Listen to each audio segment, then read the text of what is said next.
We have the discussion at the consult, and a lot of times we're doing the consult in the house because we're just meeting on a Zillow call. So we're having the discussion, do you want me to share listings with you that are 0%, that are 1%, that you have to make up the difference of the commission? I mean, they should get the right to choose to do that. Because there is going to be that gap there. I mean, I think the lowest I've ever had was 2%. And I never asked them to make it up. I just took the 2%. Right. But we'll have that conversation, explain to them what it means for nothing to be offered and how that changes your cash to close and, you paying for the agent. And at listing appointments, it's the same thing. You're free to give any compensation you want, but this is what we typically see. This is what the buyer's agent might be expecting.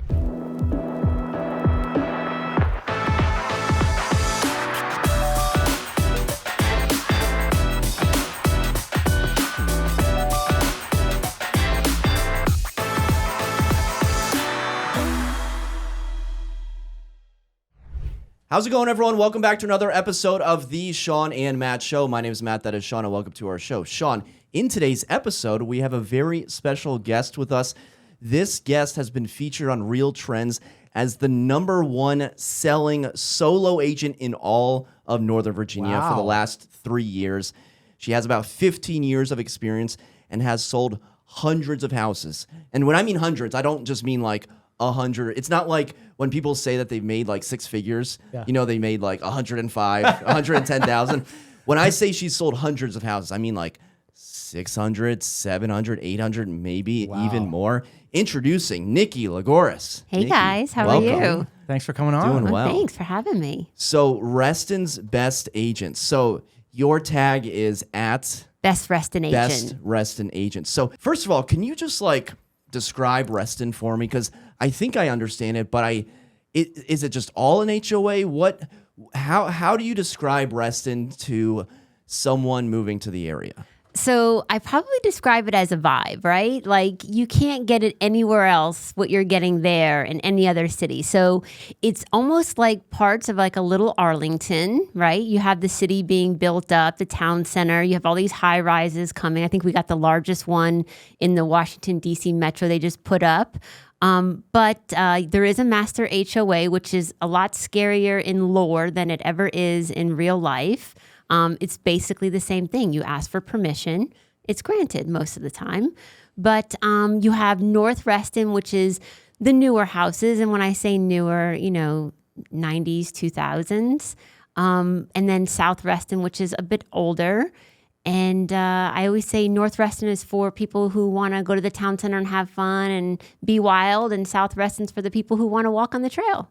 I think South Reston is where the golf course is, right? Is that where Reston National is? Yes, and because there's another. I'm walking on a lot of trails trying to find my golf ball when I'm at Reston Matt National. knows it well. Yeah. And then is Hidden Creek on the north It side? is, yeah, off of North Shore. Okay. Well, now that's making more sense of like north kind of newer and then south more woodsy or trailsy. Yeah. And Reston is a PUD, right? It's a planned urban development, which is... That's your master association, right? Do we know how big it is? How many miles that is? Because that's probably one of the biggest planned urban developments in this area, or the only one, right? That's that big, a city that is within a planned urban development. And then within that, you have these tiny clusters that also have their own little HOAs. Very So a lot of the single families don't have them, but the townhomes, they all have little tiny clusters. So, I mean, the HOAs can get up there, but I mean, aesthetically, it's really beautiful. There's lots of contemporary houses. It's quirky. It's fun. The people are so diverse, and it just has a little bit of everything. You never have to leave Reston if you don't want to. Not only that, you've got multiple lakes, small lakes, but awesome. Can we talk about the lakes? Can I quiz you on the lakes? Okay. How many lakes are there, and what? I know Lake Anne. Yeah, because the I would original. always confuse it with Lake Lake Anna. There's Lake Anna, which Thoreau is like one nowhere more. near. All right, so Yeah. we got Anne, we got Thoreau, Fairfax, Lake Newport. Audubon. Okay. Yeah. And can you do stuff on the lake? Can you go out? Can you fish? Can you paddle boat? how big are these? Can you do like motorsports or no? no? Nothing motorized, Nothing right? So like motorized. we live on Lake Audubon and we have one of those electric trawler kind of pontoon boats. You can canoe, you can paddleboard, whatever you want to do. It's a good time. The Audubon is public. You can just launch off. Do you ever sell in Lake Barcroft in Falls Church? Do you ever make it over there? I've sold there once, and that's kind of like the next closest thing to what Reston Lakes would be, right? Yeah, it's kind of reminding me of like HOA, lake, kind Yeah. of lake activities. Because you don't really have lake life in Northern Virginia unless maybe you're in Reston. Yeah, I lived in Lake Barcroft for 5 years, whatever, and it's a cool little community inside an HOA. You have your lake, and it is lake life. I mean, you can get lost in there. Where we had 5 beaches. You can have a pontoon boat with electric motor. You can kayak, go fishing. The fishing was amazing. I wonder how the fishing. You're not a fisher. So I do have the biggest, I don't know, maybe it's a bass or something living underneath my dock because people always congregate there and try to catch it. Shawn will be there tomorrow. Yeah. Yes, I will, and Would I'll you- show you what lure to use. Would 'cause I'll you catch that. eat it? You would No, not eat I do it for sport. I do it for fun. But there are people that will eat those. I think I'm not a freshwater kind of person eater. Are we you know? calling that fresh water? It's a well, little- we call that muddy. It's like a little mucky water. brackish. Yeah, I'm not eating the fish that comes out of there. Yeah, we're not eating anything that comes out of, because think about it. Like Lake Barcroft, when it would rain, it was a mud puddle. Yeah. Right. I mean, it was a couple hundred and some acres, but still, it'd become a mud puddle. And and not only that, everything from that stream would just roll into the. So you could have garbage and everything rolling through it. And so, like when it was raining, it was like, this. So yeah, no, never eaten anything out of there. I'm doing that for the ocean stuff. So we have the differences between North Reston and South Reston. By the way, I'm asking these questions because, like, I honestly don't know. Yeah, we're It's learning. like the country to you guys, isn't it? It's Yeah. like people from Arlington, our biggest migration of people moving to Reston is from Arlington. And they act like, okay, well, this is as absolute far as I'm going to go west. Yeah. And I'm like, well, it took me 25 minutes to get here. It's not really that far, but Yeah. when you're commuting every day like they used to do, now I think life has changed as far as the commute goes. But when you're commuting like that and it adds that much during that time, how much time is it actually adding? Because we can get there now in 25 minutes. Yeah. But during rush hour, it's like, Yeah, I think it's really not that far. I asked my fiance, who, by the way, lived in DC for 7 years and like moved in like last weekend. I was like, "What do you know about Reston?" She goes, "It's out there." Yeah. And I'm like, No. People in Reston will tell you that Ashburn is out there. Yes. Yeah. People in Reston will tell you that Leesburg and Aldi is out there. Reston is not that far out there. No. and I think that it's an easy transition. If you're Yeah. going from Arlington to Reston, it still has like that. Now it has a metro, right? You've got the metro there. Two metros. Yeah. You've also got that downtown area, the what would you call it? The town center area. And they're That building up several others, right? So, you have all now by the Wheelie Metro Station, you have a bunch of restaurants coming. That's where they were going to try across the street and put that proposed casino that is now Can we kind talk of, about the casino? Yeah, What are think- your thoughts on the casino? I mean, nobody wants a casino in their backyard, right? I mean, and I don't even know why I don't want it. I just don't want it because everybody else doesn't want it. Yeah. But that area they were going to put it was so congested as it is, and they're building it up so much. They have the JW Marriott condos, all the restaurants, the apartments there. And one thing about Reston is they didn't build enough streets to carry all of these people. So believe it or not, at 5:30, there's a lot of traffic in Reston. So I just don't think that we could support it the way Tyson's can. I mean, Tyson's is Tyson's, right? It kind of fits there. Do you think there should be a casino in Tyson's? I would support that. Why not? What are they going to do with the revenue? Give it to the schools and Yeah, that was one of their big things is, revenue naturally. But we were thinking, does it need it? I was saying, like in the area in Reston where they were going to build it, doesn't it feel better that there's actually restaurants and a reason for people to come is for the restaurants, for bars, for nightlife, to hang out. I could support something in Tyson's. I think it'd be okay, but I think Tyson's could use a better walkability.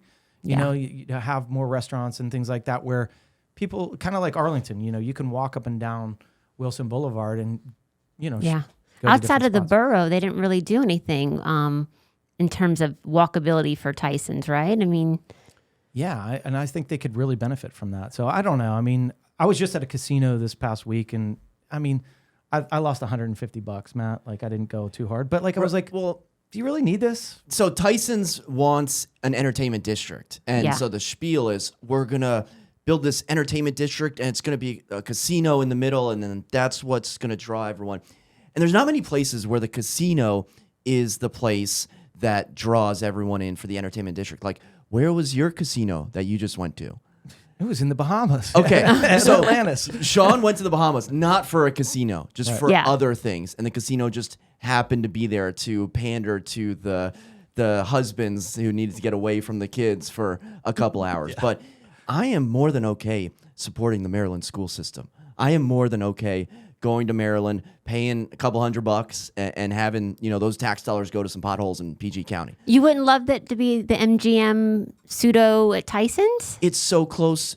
MGM's already here. It's like 30 minutes away. Why that. do I need something Not that's for me. also 30 minutes? Well, you can go to Maryland Live. You can go up in Maryland. You can go to the Horseshoe. There's so many other casinos.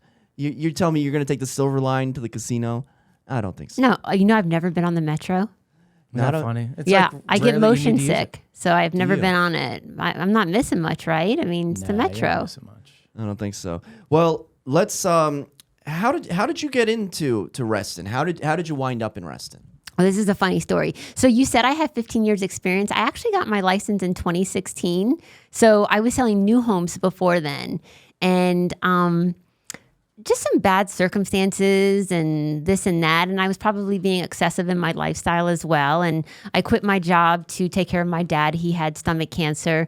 And then one day I woke up and I had went through like all my money. And my husband was like, Nikki, you have to get a job. And I was like, okay, yeah, I feel that. So I was selling these condos out in Sterling. The first Crescent building was supposed to be this big draw. And they were really nice, actually. You could see out to the mountains. And I had this little trailer and this agent walked in and she's like, why are you wasting your time 8 hours in a sales trailer? Why don't you get your license? Now, mind you, I had never been to Virginia before. I lived in Bethesda. The only time I ever went to Reston was for Stanley Martin and NVR sales meetings and training, which is in Plaza America, which ironically, KW, my first brokerage, was also in the same building. And she told me to get my license. So I got my Virginia license and I went and found her. I'm like, well, what do I do now? And she's like, oh, I can't help you. Like, go see this guy. So I went and saw Rob Chavez over at Casa. And he was like, yeah, let's do this. And I didn't want to quit my job because I was scared. And finally in 2017, he's like, you got to quit your job. Like, you're never going to be anything if you don't quit your job.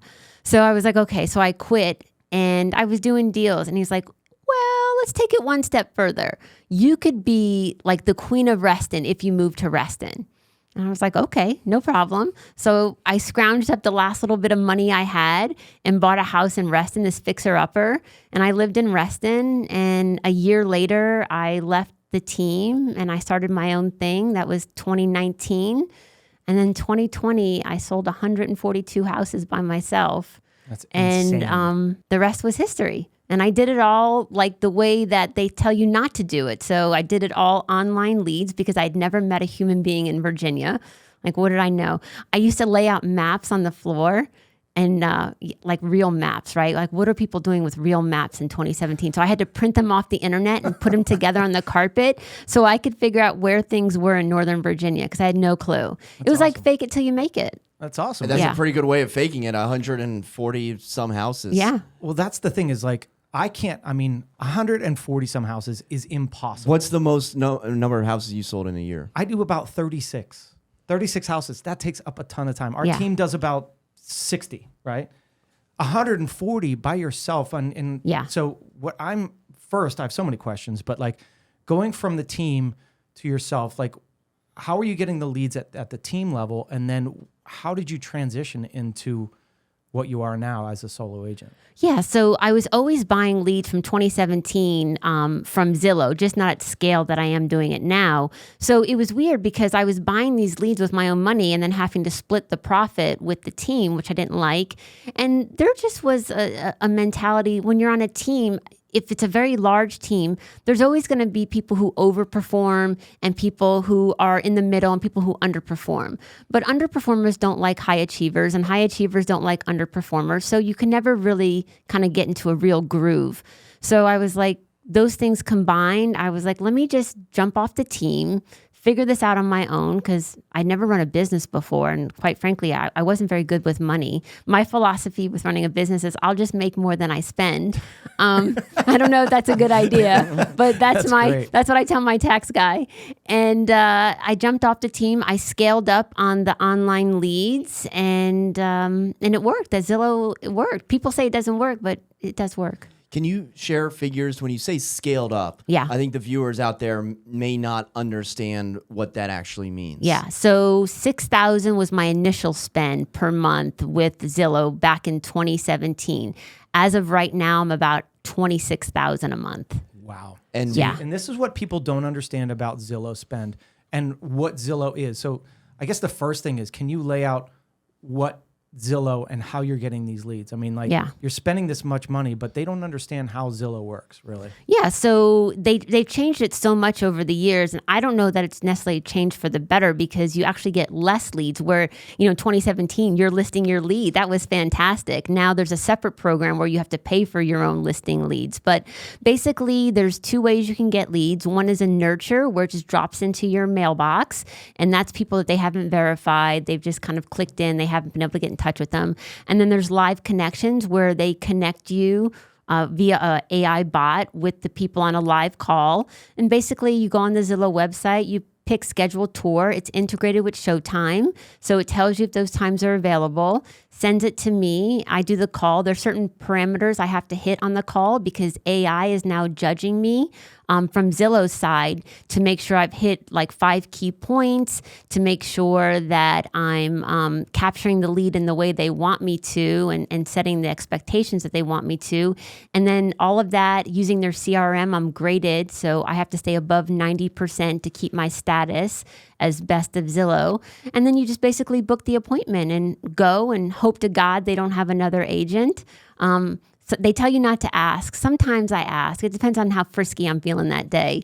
And then sometimes I'm like, who cares? Like, they probably haven't signed anything, so let me just go and see what happens. And most of the time it works out. Sometimes they'll be like, yeah, we have an agent. And then it's kind of a bummer, but what are you going to do?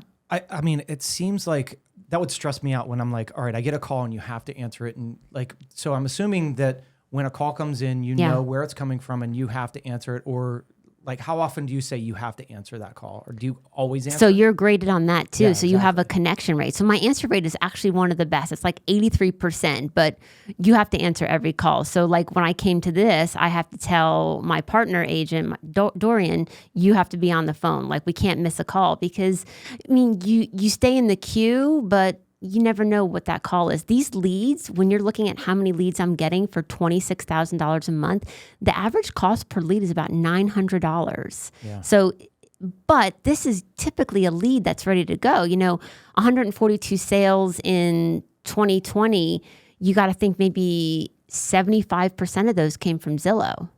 That's amazing. Yeah. And how do you keep up with that? Because, there is just so much volume coming in at one time. Do you have a showing agent? Do you have a contract coordinator? How many people are on your team to help you get through this? So in 2020, it was just me. So when you're committing to that, you're committing to not have a life. You're saying, and I was fine with that, because the money was really good and I'm trying to get established. So I just kind of kept my head down. 2021, I tried to start a team, and I learned something about myself, is that I am not a manager. I am not somebody that can nurture and coddle and take people to the next level of where they want to go. So 2022, back by myself, and now my daughter just graduated college and she got her license. So I have her with me. She said she's going to give me a year. Can you believe that? She's like, I'll give you a year and see if I like it. And if I don't, you can pay for my master's program. Oh. And I was like, is that how that works? That's amazing. And how long has it been with her? 7 months. How's she doing? She's doing pretty good. She's a hustler. How does she think she's doing? Does she enjoy it? She thinks she's doing better than she's doing. She's called me out a few times, and she stays on my behind all the time about doing stuff. And she always tells me, I'm going to be better than you, which you want for your kids, right? Yeah. But you're always like, slow down. Let's get the basics. Is she doing tours, or what is she? Yeah, she does everything. So she does partner agent, was this really cool term that we got coined from Hyperfast. And she does everything. So today she was making me QR codes for my listings to put in the houses. She was making me websites. She'll do tours when I'm not available. Sometimes I send her out on her own appointments, her own first appointments to see how she's doing, to kind of, throw her in the ocean, see how she swims. What does a day in the life of Nikki Lagouros look like? Oh, that's funny. I wake up about 8:30, 9 o'clock. I grab coffee. I go get back in bed. I eat breakfast in bed. And then I'm usually scrolling Instagram and Facebook, commenting on my past clients for about an hour, right? Because why send them an email when I can just comment? They don't want to hear from me in an email, but they love for me to say all this wonderful stuff about their pictures. So I do that for about an hour. Then I get up, I clean my house because that really annoys me. And then I sit down, I answer emails.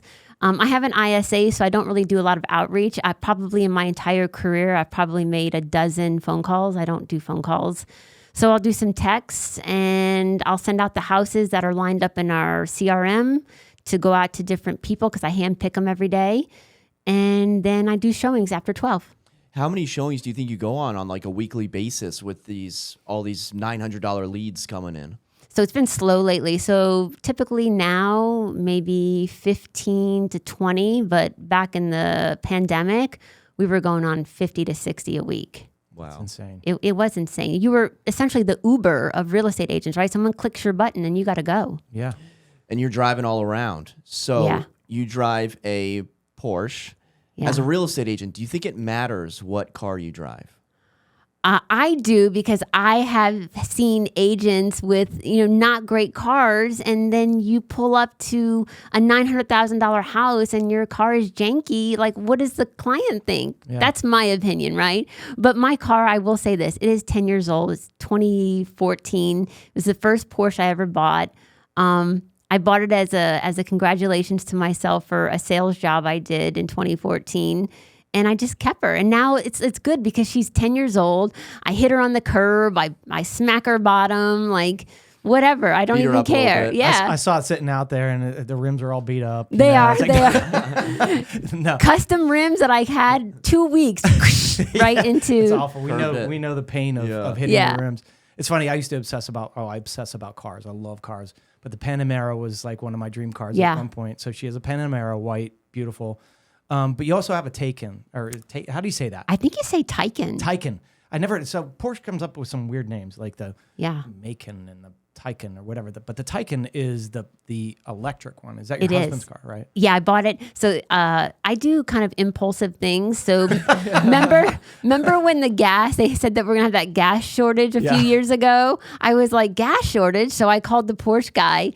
Doesn't everybody have a Porsche guy? Oh, yeah. Porsche guys love you. Yeah, I called him. I'm like, I need an electric Porsche. He had it at my house like that afternoon. And my husband came home and he was like, what are we doing? I was like, there's no gas and I have to show houses. And do you know, I hate that car. I hate it. Do you really? Why? I do. Because it's too expensive and I'm scared to drive it. I get scared about breaking things. So I've driven it probably twice, less than a mile, and that's it. I don't even know how to turn it on because it's so quiet. I press the button and I'm like, is it on? And my husband's like, it's on. I'm like, it's not on. And I keep pressing the button and he's like, going off, on, off, on. Yeah. But it's a fantastic car. I think they're working out the bugs with it, those electric models. Sure. But it was a lease and it goes back in May. Does it? Yeah. Okay. So now he's like, well, what are we going to do now? And I was like, we might be poor. This is not a great year. Well, that's the thing is you have to be careful on what you spend, right? What are you going to get? I'm now invested. I'm curious. Nothing for right now. Nothing for right now. So you're going to be a one-car household? No. So my daughter has the McLean. Okay. I have that. My husband has a Jeep that he used to drive. So he can just vibe with the Jeep for a while. Yeah, Jeeps are. So I obsess about, I was on Auto Trader last night. Yeah. Looking at Taycans, however, Taycans, however you say it. Just to see what the price was and like, I don't know if I would get one or not, but they're sweet, right? They're really they're vastly different in price, right? Depending on what you get. Of course. So you can get the lower level one for like say 90,000 or 85,000, and you could spend 150 or whatever. Depends on which level you get. But I also obsess about Jeeps. Does he have a Wrangler? He does. He has that Super Wrangler with the Yeah. So I love Jeep Wranglers as well. So anyways, we could talk about It's a rough ride, by the way. It's a very rough ride. It's a terrible ride. The only reason I would get it, is it would be a third car, and it would be like my beach mobile, right? Yeah. Like, I'll put my kayak on top, and it's more of my freedom car. Like I would feel free. I would feel like I live at the beach, and this is my beach car. What beach in Northern Virginia are you driving? It's all Lake in my mind. Barcroft. Lake Barcroft. Pulls up to Beach 5 in the Jeep. That's actually a good segue, though, because my apprehension about buying a replacement car is because I don't know what's happening in the market, right?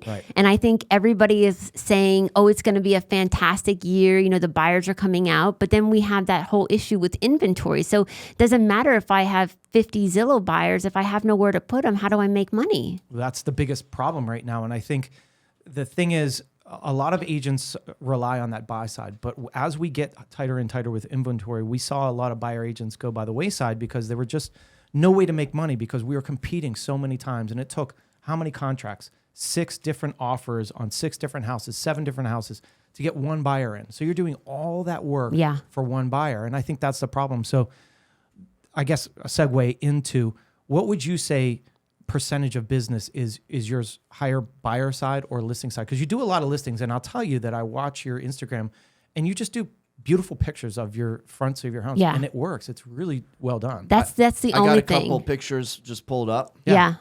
I have the best photographer that I'm going to gatekeep. You gatekeep him, baby. Yes, because he's fantastic. And I already let him out.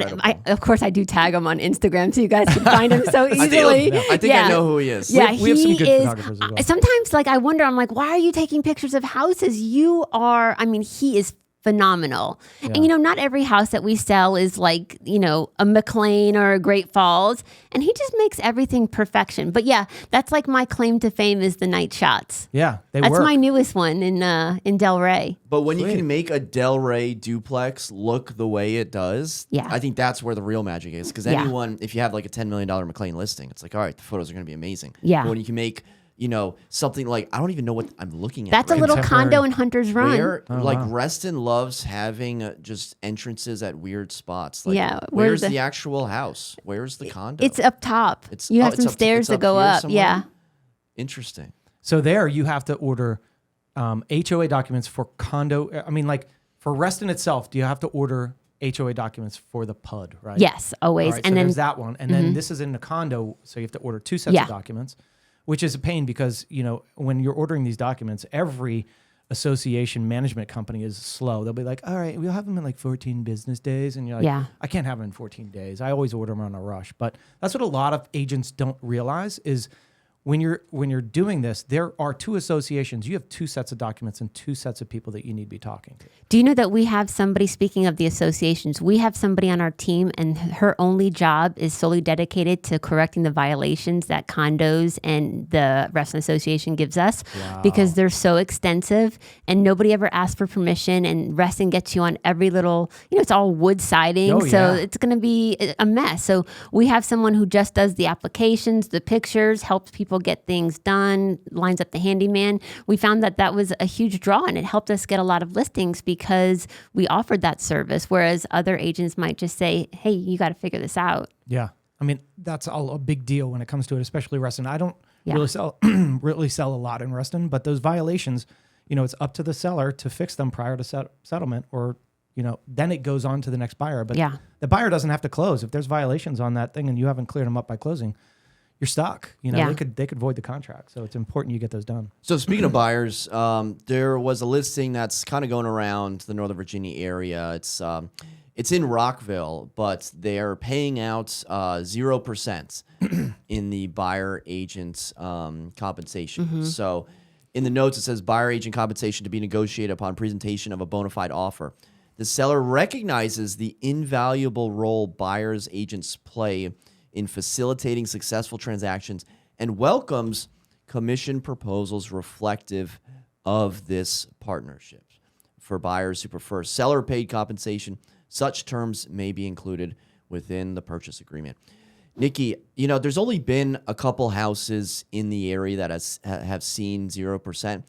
I'm asking, you've probably done more volume than like 99.9% of agents in the area. Have you come across any of these 0%? No, this is the first time I'm seeing it. This is the first time. Shawn, what about you? I have not seen a 0%. I've seen 1.5, 1, 2, but not 0. So this is the first time for me. And I guess that brings up the question, Matt, do you want to ask it? Like, how do you cover yourself for this? Because this is the inevitable. This is the thing that everybody's talking about. These are what the lawsuits are about. This is what I explain when I'm in a listing appointment. I'm like, listen, you do not have to pay out this, but this is what I recommend. And this is what I paid out whenever I sold my house. And I do it because I feel like it breeds competition and it gets people in the door and blah, blah, blah. But there could be something said where maybe I'm wrong. Maybe it's you pay out 0 and see what happens. But in the end, how are you going to cover yourself? And that was my question before, is like, how many buyers compared to listings are you doing? And how are you covering yourself when this stuff starts coming up? Yeah, so last year was the first year that it was 50-50 split between listings and buyers. But in terms of the buyers, we have the discussion at the consult. And a lot of times we're doing the consult in the house because we're just meeting on a Zillow call. So we're having the discussion, do you want me to share listings with you that are 0%, that are 1%, that you have to make up the difference of the commission? I mean, they should get the right to choose to do that, because there is going to be that gap there. I mean, I think the lowest I've ever had was 2%, and I never asked them to make it up. I just took the 2%. Right. But we'll have that conversation, explain to them what it means for nothing to be offered and how that changes your cash to close and, you paying for the agent. And at listing appointments, it's the same thing. You're free to give any compensation you want, but this is what we typically see. This is what the buyer's agent might be expecting. And I don't know. I think that also our peers, when we don't put the 2.5%, they start to not like us. Yeah. I mean, we run into that, right? I mean, like if we're in the business and you want to pay your peers because we know what goes into this, but then there's the seller that you're representing, and you have to say, all right, listen, it's your call. I mean, I think it's better to pay out this because of my experience in selling properties, but you never know. I mean, do you think we're going to get to the point where when we're presenting offers, I sometimes do a spreadsheet, I sometimes, do whatever, but I list out the terms. Do you think we're going to get there where one of the terms is going to be say, okay, well, this one's offering 800,000, buyer brokers X%. This one's offering 795 with this buyer broker percentage. Do you think that'll end up being a term of the offer? Yeah, I mean, I think it's coming. It's all about the net, right? Right. Mm-hmm. Well, it's interesting what she said is when she has that buyer consult, she actually asks, hey, do you want me to send these listings that aren't paying X%? Because our agreement is that you're going to pay X%. And if it's below that, you have to make up the difference. Do you want the 0, 1, 2% listings, or do you just want the whatever I'm making, you don't have to make up the difference listings? And so that's a question that I've not really asked before. I think I don't ask it up front, I guess. Yeah. I say, hey, this is what, we expect to make. But there are things out there that could pay less, and it would be up to you to make the difference. Some people I have to ask that question because, I'm dealing with a lot of first-time home buyers. That's like more the bread and butter of what I do. Mm-hmm. And they don't have 2.5 extra % to bring to the table. So why would I make them fall in love with a house that then something bad is going to happen because I can't get paid or they can't get the house, or how are we going to figure that out? And I don't think they've addressed that with how to fix it with mortgages, right? Because you can't roll that in. So then what do you do? Right. I mean, that's the tough thing. And that's the thing we're trying to get around. And that's exactly what I was saying is, they don't have the money to make up. We have to figure out how either, if it doesn't pay a commission, how those buyers can pay through the mortgage or through some sort of other cost, or I don't know. I mean, that's the big question that we're facing right now. I think the only maybe acceptable or the thing that I understand is when it's like a lot for sale, and it's a tear down, and the property it's just being bought, for the dirt, and it's a builder. It's 0%. Yeah. You think the builder rep is going to get like 2.5%, 3% for say, oh, $800,000 in Vienna just came up. Yeah, I think I earned like $15,000. Yeah. It's like, it makes sense, but I'm thinking if I'm presenting an offer and there's a little bit of a net difference, and one agent is charging maybe one agent has the higher net, so it looks better for the seller, and one agent has a slightly lower net, not as good for the seller, but agents have reputations. Oh, and yes. if I see an agent come in there with a better offer for the seller, but it's kind of an agent that I know I'm going to have to check in every time. I know I'm going to have to do their job. I know, they're known for doing X, Y, and Z. I'm going to tell them to take the lower offer. I'm going to tell them, hey, they might be giving you a cut on the commission, but that's for a reason. Yeah. It's true. The goal is to get to the end with no hiccups, right? And there's a lot to be said, not only with the agent, but a lot of times with the lender too. 100%. I mean, that's the thing is we go through enough stress to get these deals done, to get them first under contract, and then to get them to closing. We don't want to have the hiccups or the stress. We don't need added stress. And so there are certain agents out there that we deal with that we know it's going to be like, oh my gosh, are you kidding me? It just happens. And they have the reputation of being that kind of person. But in the end, I want to be that, hey, I'm negotiating for my client, but at the end, I'm an easy person to work with. The conversation is going to be good. I'm not going to be screaming at you. I'm going to be getting through the processes to get us to closing. We have one goal, and the goal is to get to closing and get to closing quickly, on time, and get everybody paid. But that's not how everybody's operating, I right? know, Everybody's and it's operating. They want to. I will say that this is a very egotistical business. Everybody has to bang their chest and say, "I know more. I know more." And when I'm talking to my daughter now that she's in the business, I'm like, just like let go. Just let them be right. What does it matter? Yeah. Your goal is to get to the end. Even if they're not right, just let them be right and do what's right and just get to the end, because it's not worth it. Especially if you want to burn out 100, 150 houses a year, you don't have time to argue with everybody. And I will say, I used to argue. I think we talked about that on the panel that we were on. I used to want to be right all the time. And finally, my mentor sat me down and was like, you can't do this anymore. Like, you're going to have a reputation. You need to stop it. Yeah. It's going to burn you out too. Yeah. I mean, that's the thing is the stress can burn you out quickly, and you have to be careful on, picking your battles. Yeah. Nikki, do you have any predictions or thoughts on the 2024 market in Reston? What are you seeing? What are you feeling with all these people that you're working with? The inventory is really low. My listing inventory is even lower. So right now, I told somebody the other day, I was like, all the listings I have right now are of houses that I don't even know if they'll sell. And that's crazy, right? Because there's no inventory. But I have a lot of sellers who are pricing houses way out of the ballpark because they're, watching CNBC, telling them there's no inventory, that the rates have come down. So they're primed and ready to go.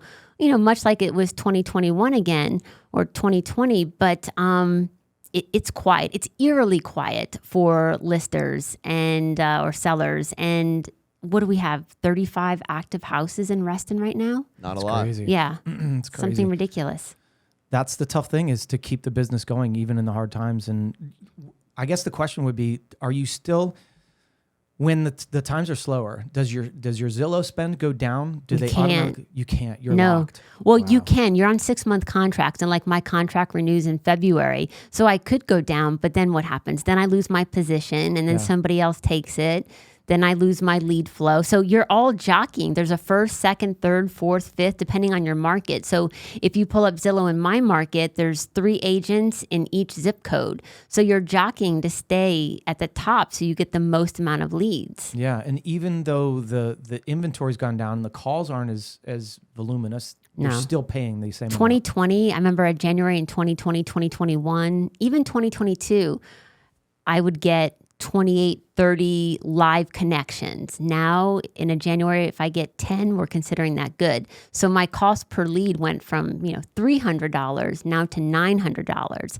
So now what we're doing from an ops kind of standpoint is looking at other ways to get the same amount of traction, whether it be website, Google, mailers. But to be honest, there's nothing as ripe as a Zillow lead. Yeah. And see, that's one thing that I've never really done. I've always been the mailers, marketing in that respect. But I was always afraid of the Zillow because you have to have a process set, or else you're gonna spend money for no reason. So there's a lot of agents out there that are gonna be like, oh, I'm gonna go and be like Nikki, and I'm gonna spend all this money. Do not do it until you know how this works. I mean, ask these people that actually do it, and find out their processes and find out how much work it actually is. Because like Nikki was saying, she didn't have a life. Like that's all she did was work. And that's the way that she built the business that she has now. But if you think you're going to spend $6,000 a month and just take every lead and be able to do everything, you're going to fail pretty quickly. And you need to have other people maybe showing properties for you, contract coordinators, whatever it is, set to go. Yeah, so we have a showing agent, which is my daughter. We have a TC. We have the person for the HOA, and then we have an ops manager. Good. So that's really all I want. And, it's obviously slid down. I think 2020 was 142 houses. 2021 was 138. Then we went to 105. And last year it was 98. So you can see what the market's doing, right? Mm-hmm. Everybody that I watch on Instagram says 2024 is, going to be a great year, but so far my January is pretty dry. Are those real estate agents saying that 2024 is going to be a great year? Like, I wonder why. Themselves up. Who is that? Got mortgage Ricky payments. Carruth? Do you guys follow Ricky Carruth? He Ricky. told me in December, he's like, hold on, January is going to blow your socks off. And here I am in January and my socks are still on. Well, February 1st. It's all about inventory. I think inventory is going to be the problem for years to come. I mean, that's always going to be the problem. And so we have to get used to the fact that try to get the listings. The listings are going to, keep your cash flow going and the buyers will come, but it's going to be tight. Did you guys see that article that said that 2023 had the lowest house sales since 1995? Yes. I wasn't in the market, obviously, except for 2017 and onward, but I would have assumed that it would have been after the crash that would have had the lowest. Yeah, you would think like 2009. Yeah. Because 2009, I got to tell you, I mean, I was doing the new home sales. Yeah. I was doing everything to pay my bills at that time because we didn't know. We were in such a struggle to just keep your business going at that time was really tough. And you would think that, 2009 had to be super low. I'd love to see the graph. Yeah, it would be interesting. That is... Did 2023 feel... It had to be like a countrywide thing. It couldn't have been insulated to our area because I don't think 2023 felt that bad. No, actually 2023 was my best year. Oh, well, there you go. But that's the thing is you just never know when it's going to hit. And if you're doing the right things and, following the plan that you have, then you should be okay. But the lack of inventory is always going to be a problem. And I think it's nationwide. Everybody I talk to, I've been looking at houses in Ocean City, Maryland, kind of just outside of it. And the inventory's, there's dead, and I go on if I go into Realtor.com, I went there last night just to see, do some research on there about this house. And it says hot market. Do you know where it's not a hot market? Where? Florida. Is it starting to slow down? Because it was nuts. I'm hearing that there's houses all over the market, tons of inventory. People can't move their houses. Yeah. Well, I think one of the reasons for that is that we've talked about is the insurance problem. Oh, yeah. So the insurance, it's impossible to get insurance for certain things, or they're just hiking it up. We were talking about some instance before where the cost of the insurance was more than the cost of the house. So it was I'm just going to let my insurance go. And if something happens, then it happens, right? I'm just going to have to deal with it. So my high school years I spent in Florida. So I went to high school in Pensacola and my dad had a house and it was one street removed from the lake. And it was a new construction house that he built and the insurance on it was crazy. And you probably couldn't even get insurance for that right now. Yeah. And my father-in-law actually called me and he was like, hey, I wanted to ask you about this. The insurance company is saying that I have to redo my roof. And I'm like, why is your insurance company calling you about your roof? Do they ever do that?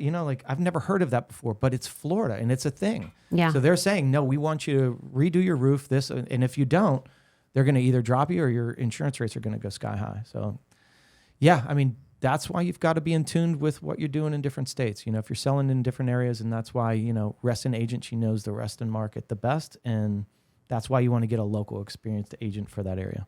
So, Nikki, we do a segment every show called In or Out.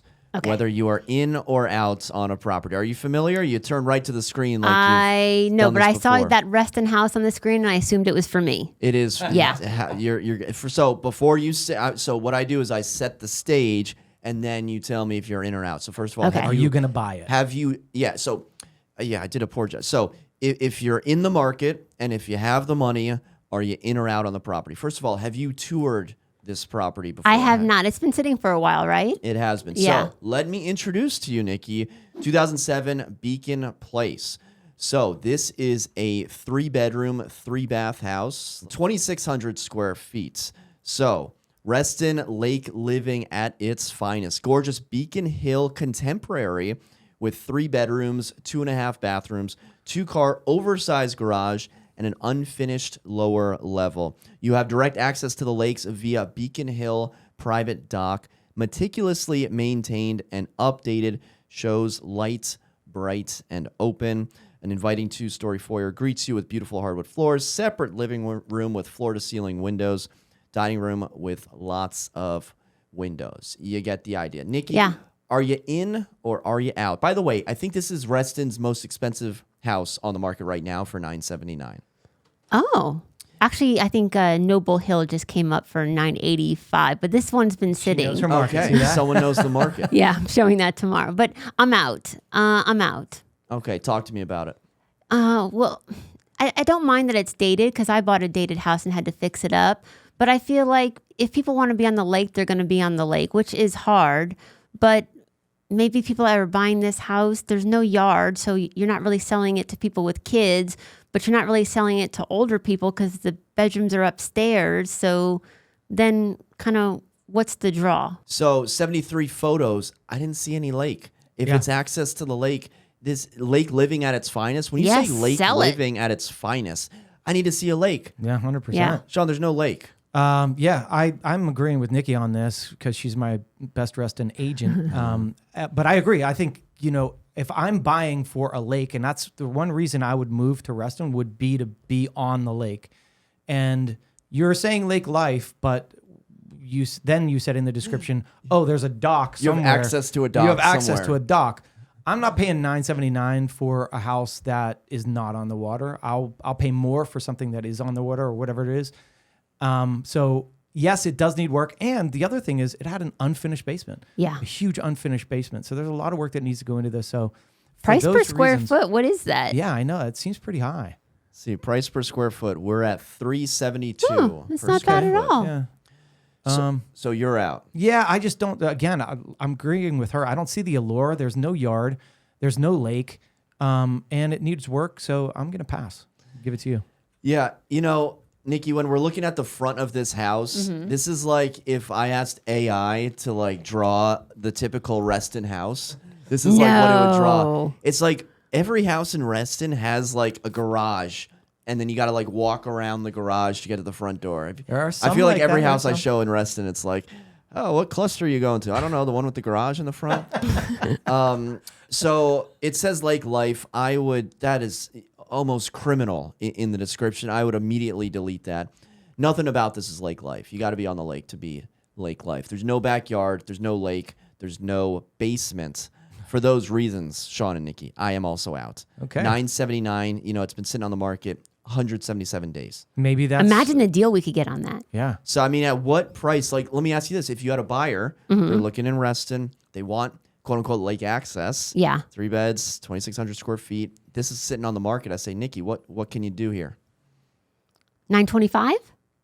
Okay, Cool. are we ending at 925 or are we starting at 925? I think I always start at what I want to end at. No. Yeah, I do. Yeah. Are you? Why? You're a one and done? I don't want to keep going back and forth with you. This is my best price. This is what we can do. Leave it alone. Cool. I like that strategy. That's typically we're like, all right, we might want to come in here and they're negotiate. But if you just say, hey, this is my best and final offer, take it or leave it. What do you want? And you know what? A lot of times it works. And because the other agent will come back and be like, why don't we just meet in the middle? Oh, I hate meeting in the middle. Well, there's a whole book about that. Yeah. I'm not meeting in the middle. This is what we're willing to pay. And if you don't want to, then we walk. That's awesome. Yeah. I love it. Look at that. $925. All right. We'll see if what it goes for. I have a feeling it'll probably go off the market. The other question, though. Nikki's going to pick up the listing.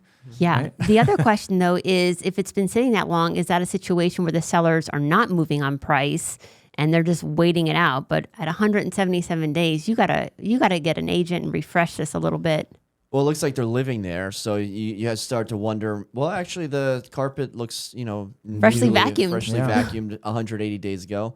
Maybe there's a motivation issue with the seller. Yeah. Maybe That's sometimes the deal killer. Remember that tab that used to be on Zillow called Make Me Move? It's not Yes. there anymore. Oh, it isn't? No. Do you want to explain that to people real quick? So you could list your house on the Make Me Move tab, and you could put some ridiculous price. And if somebody wanted it, they clicked it and it called, the homeowner. And said, hey, I'll give you $1 million for your home. And they're like, I'll take it. Yeah. Let's go. And they would always have some ridiculous price. But we used to, obviously the inventory's never been good in Reston, but we used to comb those and be like, is this really your price? Can we get you any lower? And they'd be like, no. And we'd go see them. That's awesome. Yeah, I've never. Did you really ever sell any of those? The make me moves. Yeah. I think I bought one as a flip. Oh, Yeah. Nice. do you do any real estate investing? I do flips. I will say this. I bought a lake house last year, the year before, last year. And I'm fresh out of cash for flips at this point because that house needed about $600,000 worth of work. It was a disaster. But when those lake houses come up, doesn't matter what kind of condition they're in. You got to grab them. Yep. Was it in? It doesn't sound like it was in Reston. It's in Reston on Lake Audubon, right? A house in Reston needed $600,000. Yeah. So What's her standard? 600. yes, but also put a lot into that. 100,000 of it was just water mitigation, right? So Wow. a lot of times you'll find in Reston you have all these original owners that live on the lake that bought in 79, 80, 81 when the lakes were just kind of coming to fruition in terms of Audubon. I'm talking, and they have let the house go, haven't done anything. I think we all know building construction was not at its peak in 79, 80, 81, right? Mm-hmm. So we had a ton of water issues. Their idea of mitigating the water issues, the seller, was putting those damp rids all over. Oh, Yeah. no. So God. you walked in, and the house was on the market, I think, twice and withdrawn or expired. And I had my assistant one time, I said, just call them, see if they want to get rid of it. And it just so happens, this is terrible, but the woman had passed away from lung cancer and her family just wanted to get rid of the house. So they told me how much they wanted for it. It was very clandestine. We met at a P.F. Chang's in Tyson's. And That's where deals go down. yeah. And the brother was like, well, I want you. It was listed for 1.8, I believe. And he's like, well, I want 1.8. I was like, well, it didn't sell at 1.8. So I told him what I could give him. And he was like, no, that's too low. And then he's like, I'm just going to sell it myself. So he put it on Zillow. This is a note to all you for sale by owners. He put it on Zillow for $2 million. Oh my God. It wasn't selling at 1.8. Yeah, And the smarts of, hey, Yes. let's try $2 million. $2 million. And he calls me 3 weeks later. He's like, I can't deal with this shit. He was like, well, you take the house at the price you told me. And I was like, absolutely. Amazing. And Yeah. that goes to show you that this job is not as easy as you think. And if that guy tried it for 3 weeks and said, forget it, it's for real. It's hard. So I thought you were going to say the price just went down after he calls No. you back. But hey, That's good. you have one price and you stick to it. Well, Nikki, as we're wrapping up here, where can the good people find you if they want to follow you? At Best Reston Agent is my IG and my Twitter and my Facebook. I've kind of coined that. And then bestrestonagent.com is our website. sweet. Excellent. Well, guys, that just about does it. Thank you so much for watching. For Shawn, Nikki, and myself, until next time, we'll see you then. Take care.